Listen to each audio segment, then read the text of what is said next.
এই এলাকার যেদিন সমস্যা আছে, রাস্তা আছে, তৈলে নদী মাছ ধরতে জেলে আছে, আরো বিভিন্ন কিছু সমস্যা আছে।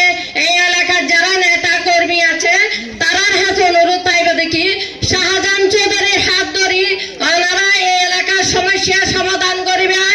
ইয়া নাই ওনার হাতে বগুনার হাতে কি করলাম ওয়াদা করলাম, ওনারা যদি না পারেন ওনারা তো সমস্যা হলে আই আছি, আই শাহজাহান চৌধুরীর ওয়াইফ আই আছি, আরে ওনারা জানাবেন আর হাতে দেবেন এবং আর বাসার দরজা ওনারা সবসময় খোলা থাকিব। আই ওনার হাতে ওয়াদা করলাম দেখি আই ওনার পাশে সবসময় থাকতাম। ঠিক আছে, ওনারা তো হস্ত করা করবে, কিছু পাইতে হলে কিছু দিয়া করবে, কিছু পাইতে হলে কি করা করবে, কিছু দিয়া করবে।